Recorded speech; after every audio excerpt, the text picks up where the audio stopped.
Hey guys, Coach Carlo here from CrossFit Fury. I wanted to take just a couple minutes and speak to you guys on a subject that comes up every so often. We've had our martial arts school for 15 years this September, and we've had the CrossFit gym for going on 5. So over the years, I've had the question many times, is it okay to work out if I have asthma, or I'm scared to work out because I have asthma, and can my child work out with asthma? The short answer is yes. I mean, some people may have some more intense versions of asthma, and they may not be able to, or they have to really modify what they do. But for the most part, just having asthma doesn't mean that you're not allowed to work out. So I just want to touch on a couple things real quick. One, when someone comes in here with asthma, the first thing I ask them is, do they have an inhaler? Do they have a rescue inhaler? And if they do, I require them to keep it with them all the time.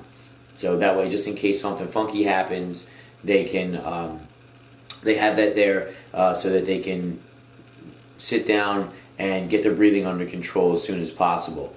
The next aspect about working out is focusing on your breathing mechanics. So everyone should be focused on their breathing mechanics anyway. It's how you perform to your best ability, no matter if you have asthma or not. But if you have asthma, really focusing on breathing diaphragmatically, which is using your diaphragm instead of your chest to breathe.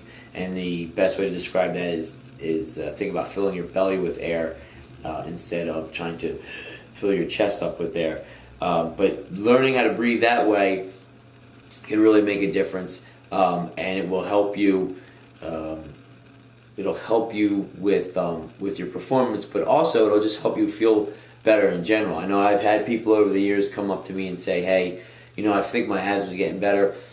I haven't really read any studies on it, and I haven't really done any kind of studies myself on it. So I usually just tell them that it's probably just a mechanism of their breathing mechanics are getting better, so they're getting some more air into their lungs than they normally would, even though their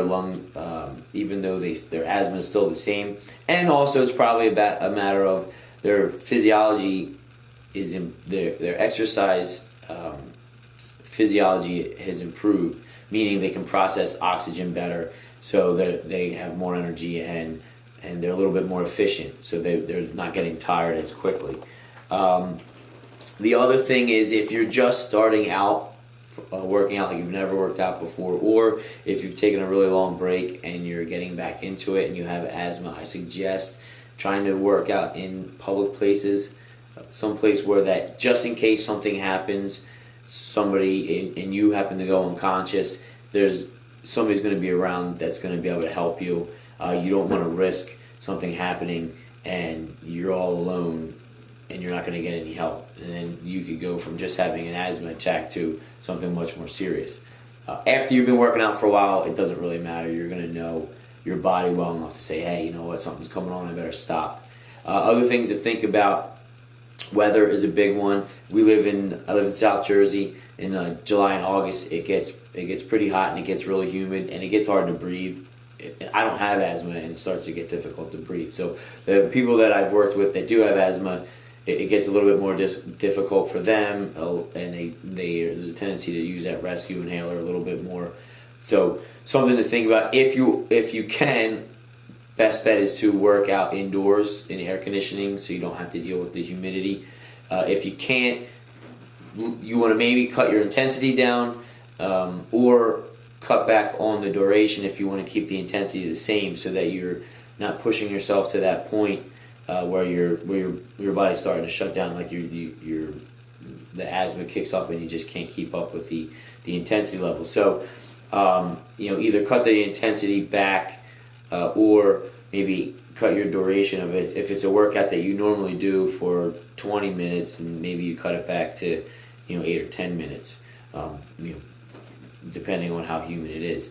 The other thing is allergens. So right now here we're getting to the tail end of tree allergies, and that's another one where I find that people with asthma tend to rely a little bit more on their inhaler, or they have a much harder time breathing. Again, if you can work out indoors in the air conditioning, it'll benefit you. It'll make it easier on you. But overall, the biggest takeaway from this is if you have asthma, don't let that turn you away from working out. Don't let that scare you from getting into a healthy routine. And exercise is definitely part of that healthy routine. There's definitely ways to handle it, and it's not really as hard as you think it is. It can be a little bit scary. Check with your doctor first to make sure that your inhaler is up to date and that you have everything that you need, and to make sure that the asthma isn't so severe that you're going to have to make some serious modifications in how you work out. And then talk to your fitness professional, talk to a local CrossFit gym or a personal trainer that you trust, and find out if they can help you and get you on a program that's going to get you to where you want to go. All right. If you have any questions, put them in the comment section below. Otherwise, have a great day, have a great week, and I'll see you guys next time. Bye bye.